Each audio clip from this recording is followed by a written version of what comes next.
Today we've got a special guest. Guess who's here? Look at him. Look at him. Do you want some tiramisu, Cooper? È una delizia.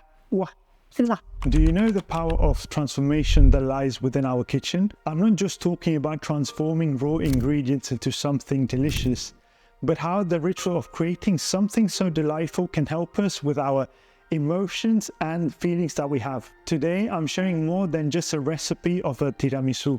I'm sharing how this simple act of cooking has helped me with my anxiety. It's not often that we share our personal coping mechanisms, is it? Well, today I want to break the ice and take you on a little journey into my world.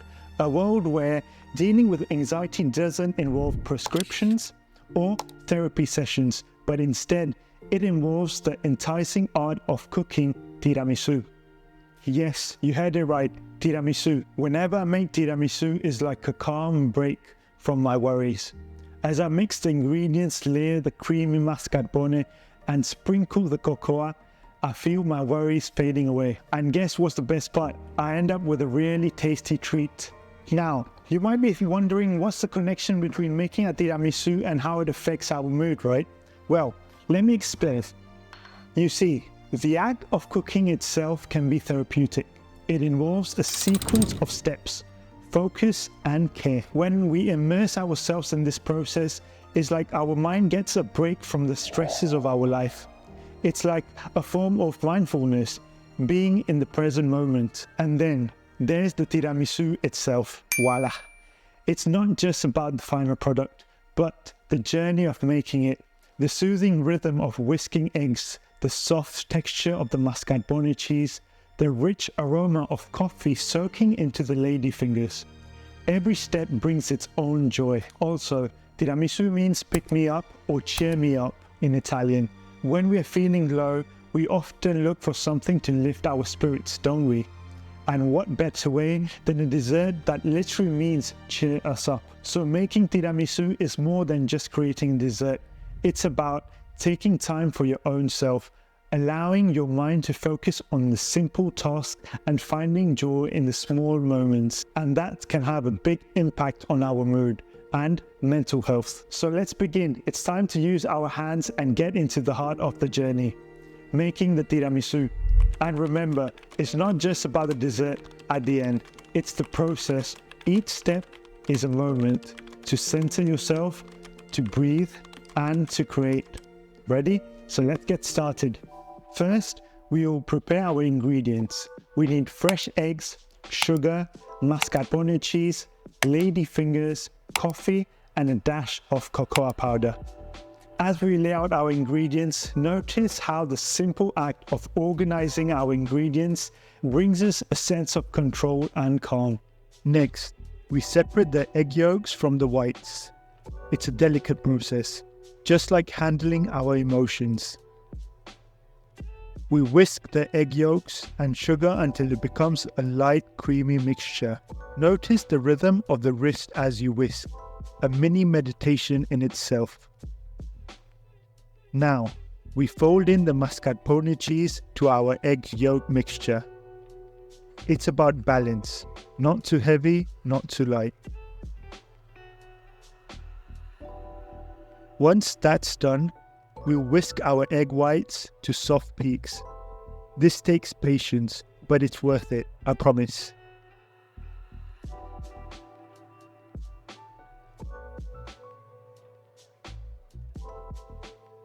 And now we'll mix our mixture with the egg whites.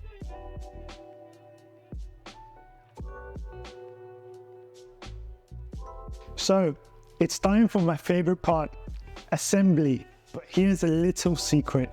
I begin with a layer of a creamy mixture at the bottom of the dish.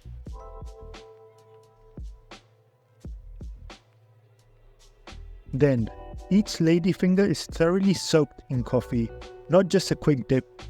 I love how it makes them extra moist and infuses them with a stronger coffee flavor. Next, the soaked ladyfingers find their place on the cream layer. We repeat this process: cream, ladyfinger, until our dish is layered to perfection. There's a certain rhythm to this that I find truly calming and personal. And remember, make the recipe your own and let it bring you comfort, just like it does for me. Finally, we dust our tiramisu with a sprinkle of cocoa powder. And voila! Our masterpiece is ready for the fridge. While it chills, we can reflect on the steps we took, the care we put in, and how this simple act of creating is so satisfying and calming.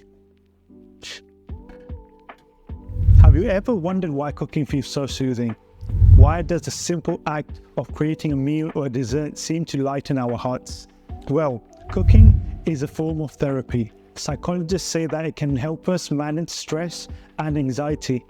When we cook, we are not just working with our hands, we are engaging with all our senses: sight, smell, touch, taste, and even sound. It's a fully immersive experience that distracts us from our worries. Moreover, cooking is a creative endeavor.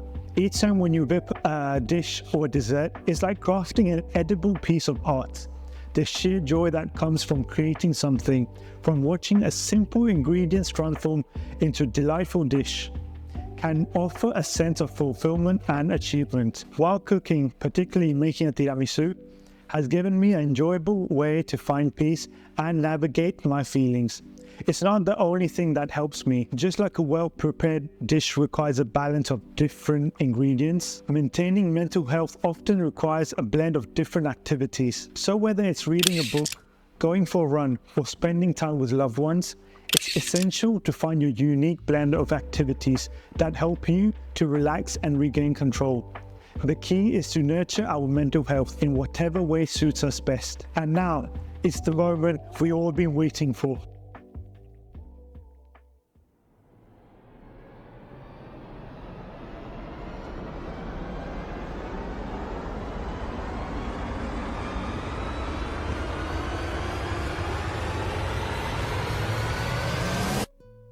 È delicioso. As you can see, I love tiramisu and I can't stop eating it. We've explored a lot today, haven't we? From the joy of making tiramisu to the calming effect of cooking and its role of managing anxiety. It's been an adventure. One that is not just about food, but about caring about our mental health and finding the joy in the small little things. Remember, everyone's journey is unique. Maybe cooking is your therapeutic escape, or maybe it's something else like painting. What's important is finding what helps you. I'd love to hear about your adventures in the kitchen and any other methods that you use to uplift your mood. And if you've enjoyed today's exploration of cooking and mental health, hit that subscribe button. You won't want to miss upcoming videos where we continue this exploration of everyday activities through the lens of mental health. Take care and remember, be kind to yourself.